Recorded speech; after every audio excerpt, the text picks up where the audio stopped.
पंचमी कौन सी तिथि? पंचमी। चाहे वो शुक्ल पक्ष की हो चाहे वो कृष्ण पक्ष की।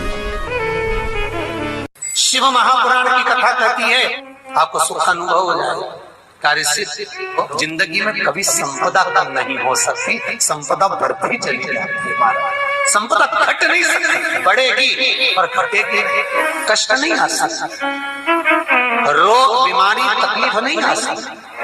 आपके लिए तो लाभदायक है, समझ लो ये कथा। शास्त्र कहता है कि जिसके घर में संपदा की कमी हो, पैसा आ ही नहीं रहा हो, सब दूर उलझ गया हो, बहुत टेंशन चल रहा हो, पंचमी तिथि के दिन गन्ने का रस, गन्ने का रस जानते हो? ईख का रस, गन्ने का रस तुलसी जी के क्यारे में हाथ में लेकर 7 बार अपना नाम और गोत्र बोलकर छोड़ दो। जिंदगी में 3 साल में तो करोड़पति बनकर बैठ जाओगे, कभी लक्ष्मी की कमी नहीं आ सकती। तैयारी में बैठे रहोगे कि फिर पंचमी तिथि आए। 3 मंत्रों का स्मरण शिव महापुराण में कहा गया।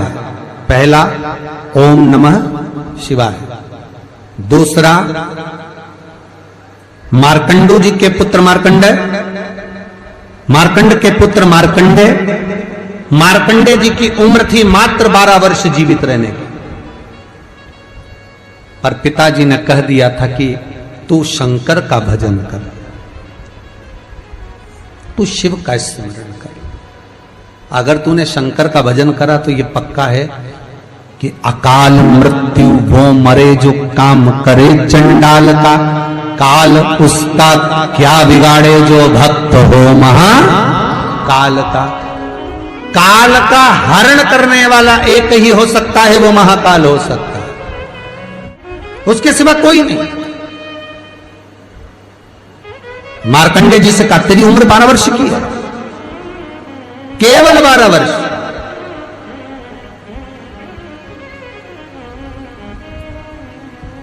पूछा पिता जी से चरण पकड़कर मार्कंडेय जी पूछते हैं मैं 12 वर्ष बाद मर जाऊंगा? हाँ, प्राण छूट जाएंगे। हाँ, कथा सुनी थी पिताजी के मुख से कि यमराज आता है, पाड़े पर बैठकर गदा लेकर आता है, बड़ी बड़ी मूंछें हैं, काला स्वरूप है, मुकुट सोने का पहनता है, हीरे का, उसमें एक रतन लगा होता है, गले में भी स्वर्ण, उसमें हीरे जड़े होते हैं, काला विग्रह होता है यमराज का, और वो अपने दूतों के साथ आकर पास डालकर बांध कर ले जाता है। तो उस मार्कंडेय को वो चरित्र याद। आज अंतिम दिन 12 वर्ष की वो घड़ी, वो पल, वो क्षण आ गया जब मार्कंडेय जी के प्राण छूटना है। समय आ गया। मार्कंडेय जी के पिता जी से कहा जाओ और जाकर आप शंकर की भक्ति में रम जाओ।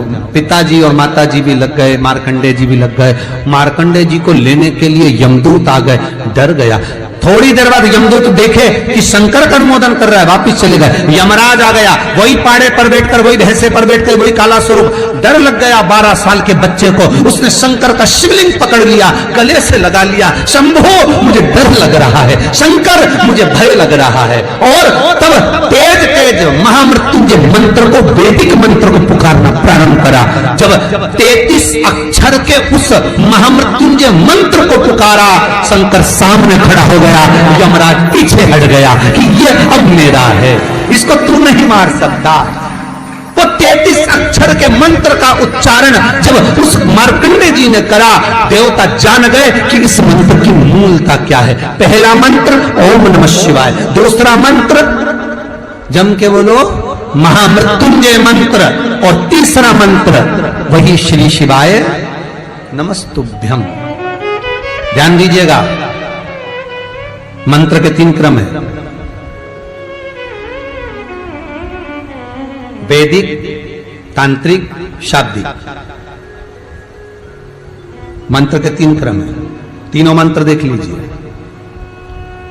तीनों का क्रम देख लीजिए। महामृत्युंजय मंत्र वैदिक मंत्र, इसको जब ब्राह्मण जपता है, कुशा का आसन बिछाकर, मौन रहकर, घट की जिह्वा से जपता है। अगर याद नहीं रहता तो भी धीमा धीमा बोलता है, तेज नहीं।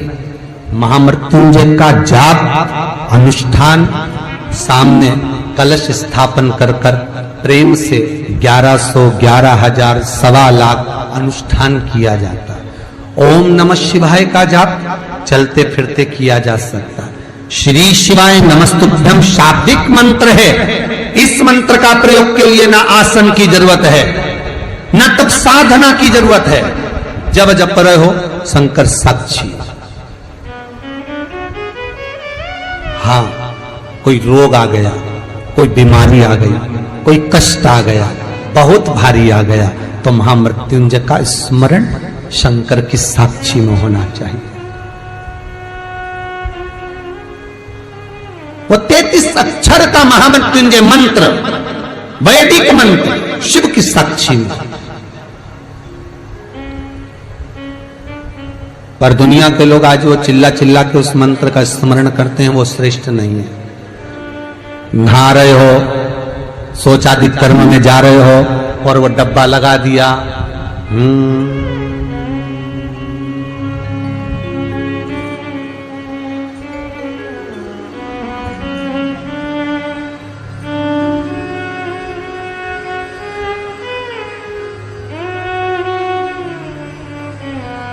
अब मंत्र चल रहा है, आप मन से बोलिए, बोलना आवाज नहीं आना चाहिए।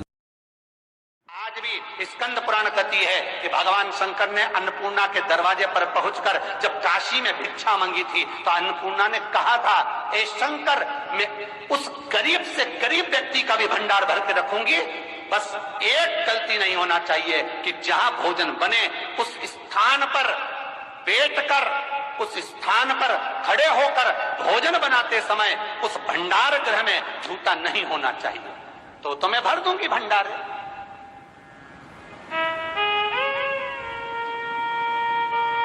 जिस प्लेटफॉर्म पर खड़े होकर माताएं भोजन बनाती ना, सब्जी बघारती, वहीं पे हाथ में लेके चख लेती।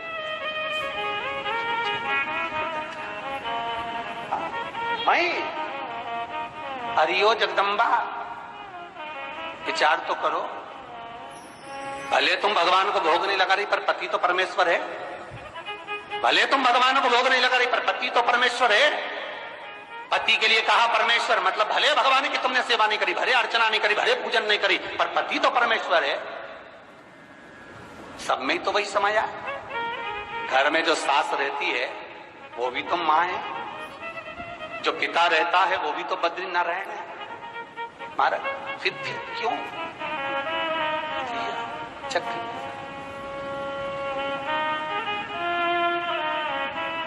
तुम चक कर भी बनाना तो भी तुम्हारे घर में स्वाद नहीं रहेगा। और जिस मंदिर में, आश्रम में, भंडारे में जब तक भगवान का भोग नहीं लगता तब तक चखा नहीं जाता, चाहे नमक डला ना डला, मिर्ची डली ना डली, शक्कर डली ना डली, भंडारे के भोजन में जो मिला दिया, आखिरी में फिर भगवान ने अगर पा लिया तब चखा गया कि अब भोजन में स्वाद है कि नहीं है। तो कभी अन्नकूट की जो सामग्री बनती है, सब्जी बनती है, राम भाजी बनती है, राम भाजा बनता है, मिक्स वेज सब्जी बनती है, भगवान के भंडारे की कद्दू की सब्जी बनती है, उसमें आप भले मिर्ची ना डली, नमक ना डला, फिर भी घर में एक पूरी खाते होगे, वहां 4 निपटा क्या होगा? क्यों? क्योंकि वहां अन्नपूर्णा स्वयं देने के लिए तैयार खड़ी है। और हमारे घर में तुम चक के बना रही, बेटे को दूध भी दे रही तो बोतल में से 2 बूंद टपका के पहले चक ले रही। बाहर चले जाओ, बाहर चख सकते हो, बाहर जा कर पाओ, फिर बच्चे के लिए दूध में शक्कर मिला लो। चाय बनाते हुए गैस के ऊपर चाय रखी है, मई उकल रही, मई से चाय की चन्नी से लेके फिर चख गई। कैसे आए रे अन्नपूर्णा, ये तो बताओ। लोग कहते हैं हमारे घर में सारा सुख है गुरुजी, पर शांति नहीं है। हमने शांति ना जाने चली गई क्योंकि किचन में किच भरा गई। शांति कहां से होगी?